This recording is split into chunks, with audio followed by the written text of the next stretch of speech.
Hello students, आप लोगों का फिर से एक बार स्वागत है इस यूट्यूब चैनल पे।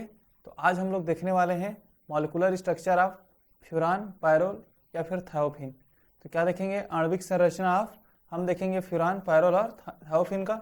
तो इस वीडियो लेक्चर में मैं आपको फ्यूरान का डिटेल में जो इसका मॉलिक्यूलर स्ट्रक्चर है उसको समझाऊंगा, कैसे सिग्मा बॉन्ड बनता है, कैसे पाई बॉन्ड बनता है, कैसे डीलोकलाइजेशन होता है इलेक्ट्रॉन का, कौन सा ऑर्बिटल पार्टिसिपेट करते हैं, हाइब्रिडाइजेशन क्या होता है, ये सब मैंने एक एक करके इस वीडियो लेक्चर में आपको डिटेल में समझा दूंगा। तो इसमें आप एक बात याद रखेंगे, इस वीडियो लेक्चर में हम ओनली फ्यूरान का पढ़ेंगे और सेम होता है पायरोल और थायोफिन के लिए। आपको पता होगा फ्यूरान के केस में क्या होता है, हेटेरोएटम ऑक्सीजन होता है, जबकि वही अगर पायरोल के केस में देखेंगे तो हेटेरोएटम आपका नाइट्रोजन होता है ना, और थायोफिन के केस में हेटेरोएटम आपका सल्फर होता है।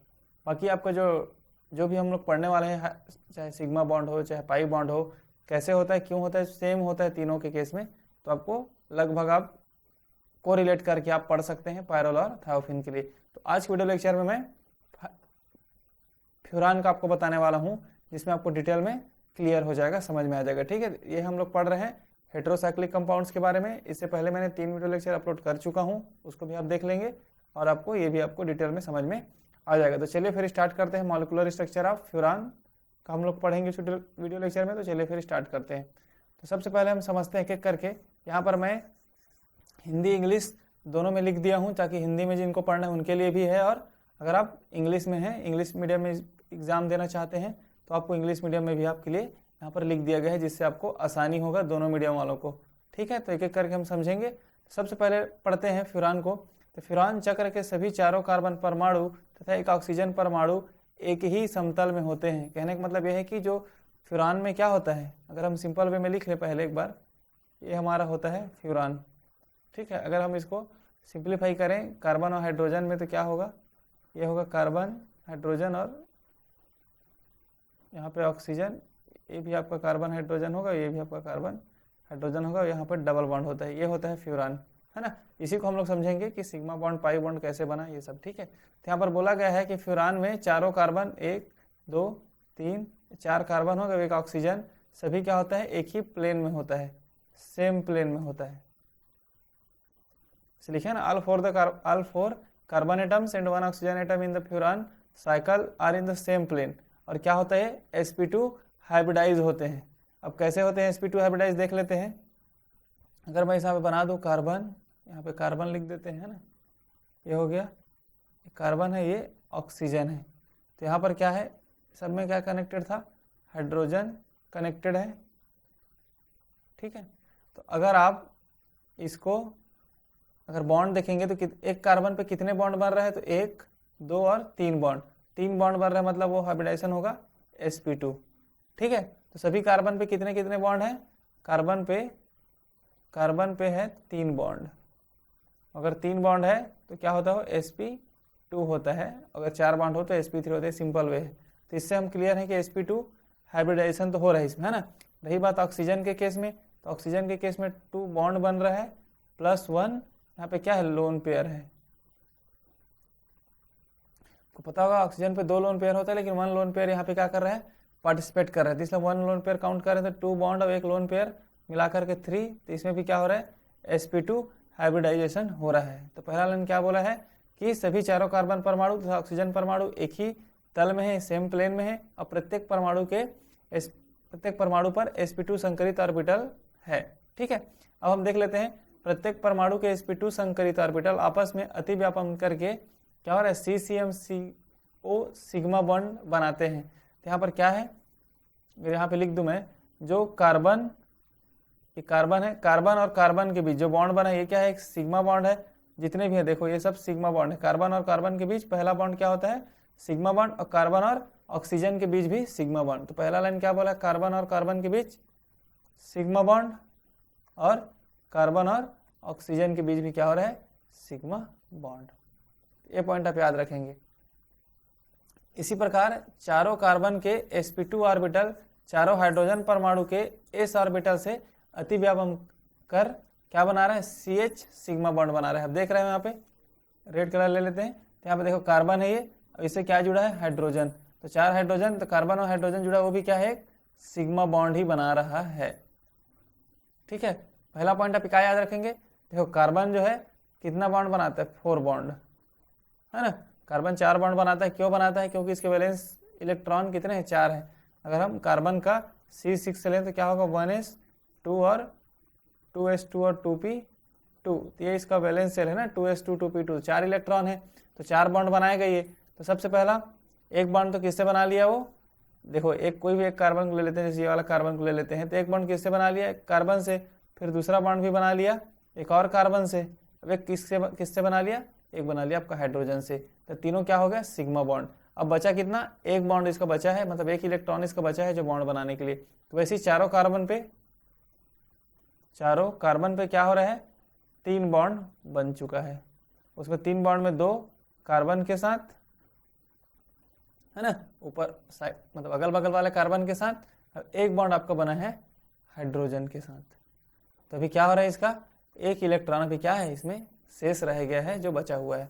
अगर इसी को देख लें तो इसमें वही लिखा है, सेम प्लेन होना चाहिए। दूसरा sp2 हाइब्रिडाइज कार्बन CC और CO सिग्मा बॉन्ड बना रहा है ओवरलैपिंग करके, और आपका जो CH सिग्मा बॉन्ड भी बना रहा है ओवरलैपिंग करके, किसके साथ, कार्बन का p ऑर्बिटल और या फिर कार्बन के s ऑर्बिटल बोलेंगे, और हाइड्रोजन के s ऑर्बिटल आपस में अतिव्यापन करके क्या बना लिया, सिग्मा बॉन्ड बना लिया। यहाँ तक आपको समझ में आ गया। अब हम नेक्स्ट वाला पॉइंट को समझते हैं, ऑक्सीजन का जो तीसरा, अब देखो यहाँ पे लिख लेते हैं जो आगे हम लोग बना रहे हैं ना। अब इसको मैं डायरेक्टली इस फॉर्म में लिख रहा हूँ, तो समझ में आ गया होगा। ये भी हाइड्रोजन है, यहाँ पर हाइड्रोजन, यहाँ पर हाइड्रोजन और यहाँ पर हाइड्रोजन। तो यहाँ पर लिखा है ऑक्सीजन का तीसरा sp2 ऑर्बिटल पूर्णतः इलेक्ट्रॉन से भरा होता है। मतलब वही बोला ना, जो क्या है, इसके पास एक लोन पेयर है जो अभी बॉन्ड बनाने में पार्टिसिपेट नहीं किया है, वो इलेक्ट्रॉन से भरा हुआ है, अर्थात इसमें 2 इलेक्ट्रॉन रहते हैं जो असहभाजित होते हैं। कहने का मतलब यह है कि जो 2 इलेक्ट्रॉन है इसमें जो लोन पेयर है वो क्या है, वो बॉन्ड बनाने में अभी असहभाजित, मतलब शेयर वो नहीं हुआ है। अगर इंग्लिश में देखें तो the third sp2 orbital of the oxygen is completely filled with electrons that is has 2 electrons which are unshared, मतलब शेयर्ड नहीं है इस, ठीक है। और उसके बाद क्या है, अभी भी प्रत्येक कार्बन और ऑक्सीजन परमाणु पर एक एक असंकरित p ऑर्बिटल में 1 इलेक्ट्रॉन एवं ऑक्सीजन के p ऑर्बिटल में 2 इलेक्ट्रॉन होते हैं। अब देखो, जैसे कि मैंने बताया कार्बन में 4 बॉन्ड बनाते हैं, उसमें 3 बॉन्ड तो बन चुका था, वो एक बॉन्ड बचा हुआ है, एक बॉन्ड बचा हुआ किस में बचा हो, उसके p ऑर्बिटल में बचा हुआ है। तो p ऑर्बिटल को हम पता है वो डम्बल साइज होता है, उसका आकृति डम्बल के आकार होता है। और ऑक्सीजन में क्या है, यह है जो लोन पेयर के फॉर्म में है ना। तो इसमें क्या है, एक एक सभी में एक एक इलेक्ट्रॉन बचा हुआ है, एक एक p ऑर्बिटल में एक एक इलेक्ट्रॉन बचा हुआ है, ठीक है। क्योंकि 3 तो बॉन्ड बना लिया था, 1 इलेक्ट्रॉन कार्बन पे बचा हुआ है, तो इसमें वो p ऑर्बिटल में है। तो ये क्या करेगा, ये जो p ऑर्बिटल में आपस में क्या बोलेंगे इसको, साइड वाइज ओवरलैपिंग करके, है ना, पार्श्व व्यापन करके हिंदी में बोलते हैं, और इंग्लिश में अगर देखें साइड वाइज ओवरलैपिंग कर लेते हैं दोनों, तो क्या बनाते हैं ये, पाई बॉन्ड, ठीक है। कितना पाई बॉन्ड बना, तो 2 पाई बॉन्ड किसके साथ बना है, कार्बन कार्बन के साथ, 2 कार्बन कार्बन है आपस में। कार्बन का जो 4th इलेक्ट्रॉन था जो सिंगल बचा हुआ था p ऑर्बिटल में, वो आपस में क्या किया, ओवरलैपिंग होकर के क्या बना लिया, पाई बॉन्ड बना लिया। यहाँ तक आपको समझ में आ गया होगा। अब देखो, अब क्या हो रहा है, अब हमारे पास क्या है, 5 ऑर्बिटल बचे हैं ना अभी। अगर इसको हम अच्छे से बना लें, अगर इसी को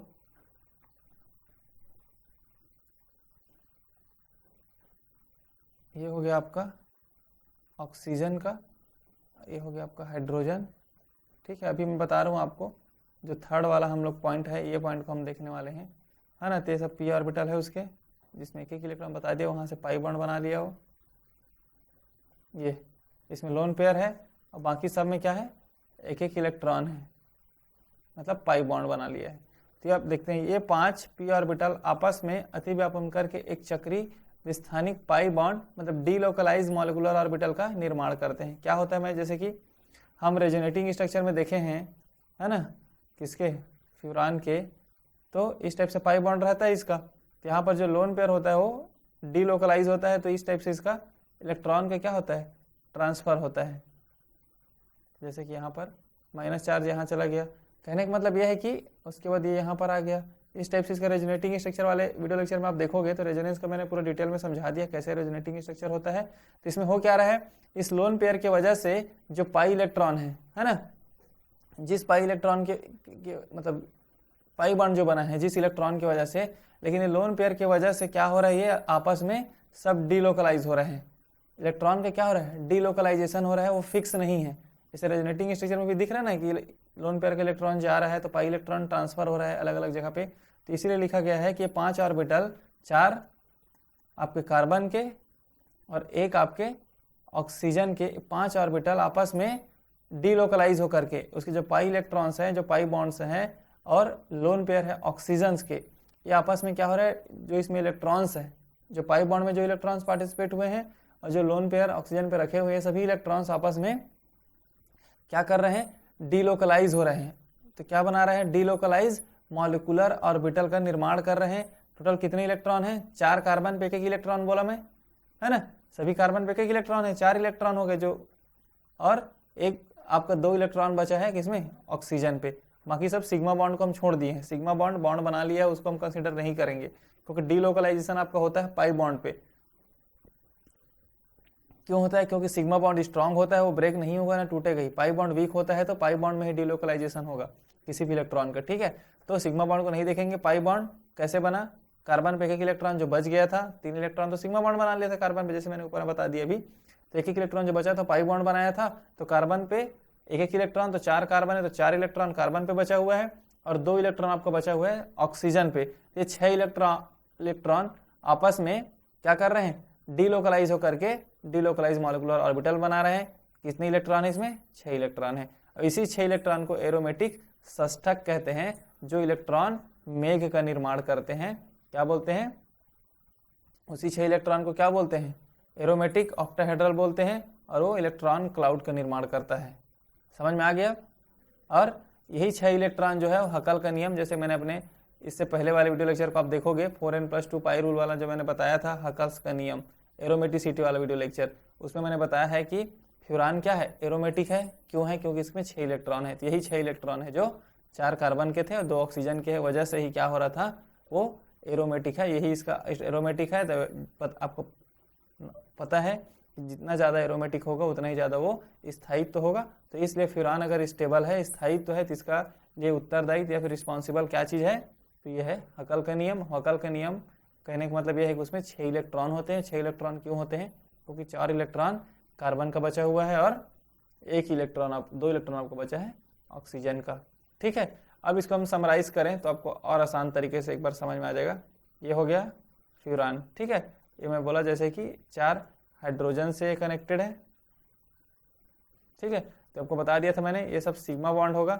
चारों हाइड्रोजन के साथ, कार्बन के साथ जितने भी जुड़े हुए हैं सभी क्या है, सिग्मा बॉन्ड है, ठीक है, सिग्मा बॉन्ड है। अब इसमें क्या है, एक एक इलेक्ट्रॉन कार्बन का बच गया था, है ना, 4 बॉन्ड बनाता है, 3 बॉन्ड तो बना लिया था, एक एक इलेक्ट्रॉन कार्बन का बच गया था।